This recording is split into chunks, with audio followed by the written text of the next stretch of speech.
हजरत उमर रदी अल्लाह अन्हु ने कभी कोई ख्वाहिश नहीं की। एक दिन मछली खाने को दिल चाहा तो अपने गुलाम यरका से इजहार फरमाया। यरका आपका बड़ा वफादार गुलाम था।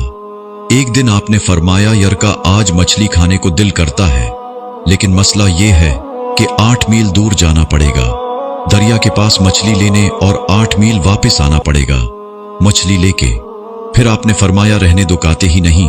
एक छोटी सी ख्वाहिश के लिए अपने आप को इतनी मुशक्कत में डालना अच्छा नहीं लगता कि 8 मील जाना और 8 मील वापस आना सिर्फ मेरी मछली के लिए।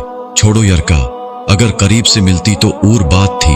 गुलाम कहता है, मैं कई सालों से आपका खादिम था, लेकिन कभी आपने कोई ख्वाहिश की ही नहीं थी, पर आज जब ख्वाहिश की है तो मैंने दिल में ख्याल किया कि हजरत उमर फारूक रजी अल्लाह अन्हु ने पहली मर्तबा ख्वाहिश की है और मैं पूरी न करूं, ऐसा कैसे हो सकता है। गुलाम कहते हैं, जनाबी उमर रजी अल्लाह अन्हु ज़ुहर की नमाज पढ़ने गए तो मुझे मालूम था उनके पास कुछ मेहमान आए हुए हैं, असर उनकी वही हो जाएगी। गुलाम कहता है कि मैंने हजरत उमर रजी अल्लाह अन्हु के पीछे नमाज पढ़ी और 2 रकात सुन्नत नमाज पढ़कर मैं घोड़े पर बैठा। अरबी नस्ल का घोड़ा था। दौड़ा कर मैं दरिया पर पहुंच गया। वहां पहुंचकर मैंने एक टोकरा मछली का खरीदा और हजरत उमर रजी अल्लाह अन्हु की असर की नमाज होने से पहले मैं वापस भी आ गया और घोड़े को मैंने टंडी चाव में बांध दिया ताकि उसका जो पसीना आया हुआ है वो खुश्क हो जाए और कहीं हजरत उमर फारूक रजी अल्लाह अन्हु देख ना ले। गुलाम कहता है कि घोड़े का पसीना तो खुश्क हो गया, पर पसीने की वजह से गिर्द व गुबार घोड़े पर जम गया था, जो वाज़ेह नजर आ रहा था कि घोड़ा कहीं सफर प गया था। फिर मैंने सोचा कि हजरत उमर फारूक रजी अल्लाह अन्हु देख न ले। फिर मैं जल्दी से घोड़े को कुएं पर ले गया और उसे जल्दी से गुसल कराया और उसे लाकर चाव में बांध दिया। जब हमारी ख्वाहिशात होती हैं तो क्या हाल होता है, लेकिन ये ख्वाहिश पूरी करके डर रहे हैं क्योंकि ज़मीर जिंदा था। फरमाते हैं, जब असर की नमाज पढ़कर हजरत उमर फारूक रजी अल्लाह अन्हु आए, मैंने भी नमाज उनके पीछे पढ़ी थी।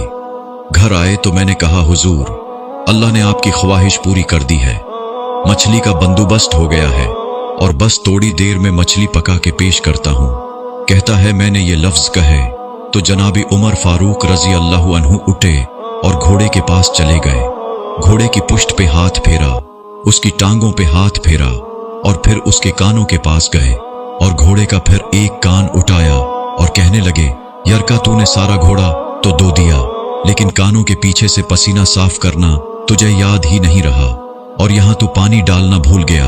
हजरत उमर रदी अल्लाह अन्हु घुटनों के बल जमीन पर बैठ गए और कहने लगे, यरका, तेरी वफा में मुझे कोई शक नहीं है और मैं कोई ज्यादा नेक आदमी भी नहीं हूं, कोई परहेजगार भी नहीं हूं। मैं तो दुआएं मांगता हूं, ऐ अल्लाह, मेरी नेकियां और बुराइयां बराबर करके मुझे मुआफ फरमा दे। मैंने कोई ज्यादा तकवा इख्तियार नहीं किया। और बात को जारी रखते हुए फरमाने लगे, यार, एक बात तू बता, अगर ये घोड़ा कयामत के दिन अल्लाह की बारगाह में फरियाद करे कि या अल्लाह, उमर ने मुझे अपनी एक ख्वाहिश पूरी करने के लिए 16 मील का सफर तय कराया। ए अल्लाह, मैं जानवर था, बेजुबान था, 16 मील का सफर एक ख्वाहिश पूरी करने के लिए, तो फिर यरका, तू बता, मेरे जैसा वजूद का कमजोर आदमी मालिक के हुजूर घोड़े के सवाल का जवाब कैसे देगा। यरका कहता है, मैं अपने बाप के फूत होने पर इतना नहीं रुविया था जितना आज रुविया। मैं तड़प उठा के हुजूर ये वाली सोच, यहां तो लोग अपने मुलाजिम को नीचा दिखाकर अपना अफसर होना जाहिर करते हैं। गुलाम रोने लगा। हजरत उमर फारूक रजी अल्लाह अन्हु कहने लगे, अब इस तरह कर घोड़े को तोड़ा चारा इजाफी डाल दे और ये जो मछली लेके आए हो इसे मदीने के गरीब घरों में तकसीम कर दो और उन्हें ये मछली देकर कहना कि तेरी बख्शिश की भी दुआ करें और उमर की मुआफी की भी दुआ करें। सिर्फ आप ही देखकर आगे न बढ़ जाएं, बल्कि औरों को भी शरीक करें। ये सदका जारिया होगा। आपकी शेयर करदा वीडियो हजारों लोगों के लिए सबक आमूज साबित हो सकता है। जज़ाकल्लाह।